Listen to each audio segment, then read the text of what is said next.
So alongside the iOS 17.1 release, we also got iPadOS 17.1, and I wanted to make a separate video because there's one big time feature that Apple finally gave us after what seems like years that we really needed to make that iPadOS experience even that much more computer-like. So definitely follow me on Twitter because I did release this feature and talk about it over there if you guys want to check me out over there.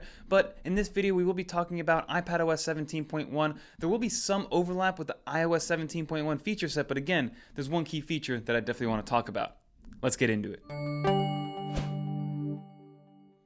Okay everyone, so let's get right into this video, and to preface this, I am using an M1 iPad Pro, just so you're aware, but everything that I'm speaking about will be available to all iPadOS 17.1 enabled iPads. But the first thing I do want to mention, and I wanted to play with this for a few days before giving you guys my review and my overall thoughts, and kind of going through the settings to see exactly what was going on, but we got about a 1 gig update for 17.1, so make sure you have at least 2 gigs worth of open storage to get this installed and get it installed correctly. But let's hop right into all these new features, and like I mentioned, if you guys have seen the iOS 17.1 version of the update, there's gonna be a lot of similarities between these two updates, especially here in the music application. So the first thing that we're gonna notice is the ability to actually favorite songs. So you can see right here, there's little stars next to these particular songs because I actually went out of my way to favorite them. And there's a couple ways to favorite it from the iPad. So if you're on here, there's this little star right here to be able to favorite it. So now I've been able to favorite it. You can also go into your control center, long press on where the music is, and you'll have that same icon right there. But then you can also go and do it from the lock screen. So as you can see, there is that little star right there, so you are able to favorite a song directly from the actual lock screen itself. And then you also have the ability to actually favorite a whole playlist. So if I long press on this playlist right here,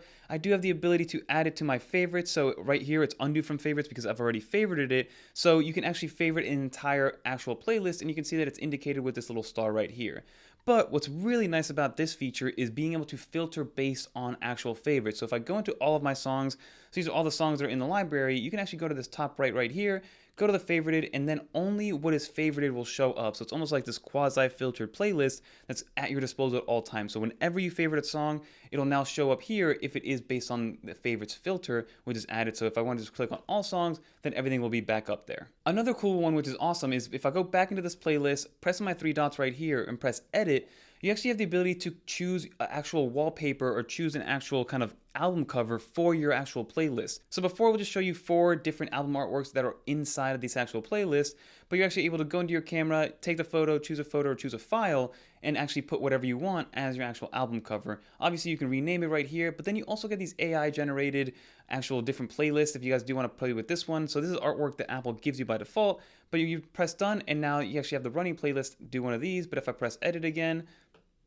I can actually go back and choose an actual photo, and then voila, that is now my photo. I press done, and now that is my playlist, and it will sync across all of your iDevices as well. And then the last thing we saw inside of the music app is now if I scroll all the way down, you actually get suggested songs for this playlist. So it's going to take the genres into account, the artist, all that good stuff in terms of what you like out of your music. And then on the bottom, you'll be able to add very easily what you want or what they actually suggest. So if I want to just press this plus sign right here, it'll show up right here, this Chris Brown song. So that is a new feature inside of the music app. And Apple, again, is putting a big foot forward into the music app because they want to be able to fully compete with Spotify. I know that's kind of 1A and 1B right now in the music streaming world. I actually personally use Spotify more often than not. Sometimes I use Apple Music on my Apple Watch when I'm running, and I'm only using my Apple Watch because it actually works a little bit better if you're purely using it on the Apple Watch with data.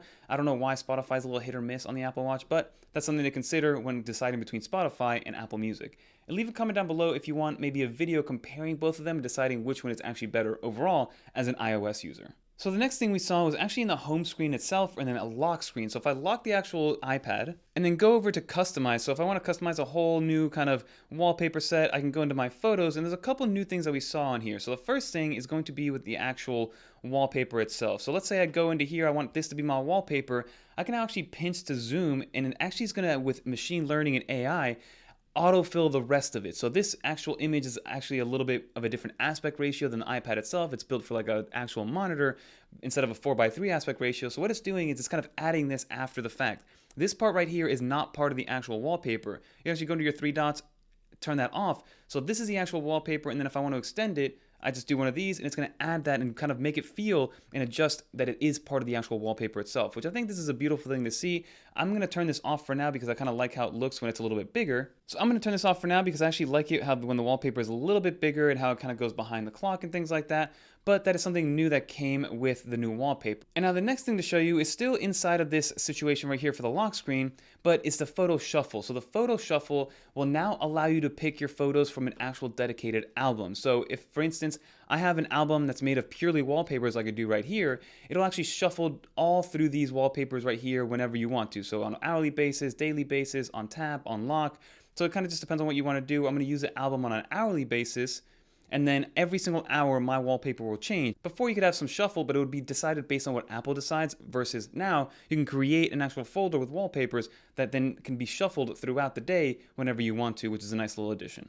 Two more small changes before we get into the actual big one for iPadOS is if you go into our settings and go into battery, we actually have a new drain battery category. So if you scroll down or go over the last 10 days, there should be a USB-C accessory. So this USB-C accessory is a new category, and I think it came mostly because iPhones got USB-C finally. So now obviously it's going to trickle down to the iPad, but basically if you use like a dock or a dongle or a USB-C SSD or any other USB-C accessory, it will let you know how much battery it drained. Now you can see that this did take about 11 hours and 33 minutes, over the last 10 days, but that's probably because it is accounting for this USB-C accessory plugging into the monitor behind me, but it's not accounting for the fact that it's actually charging the battery at the same time.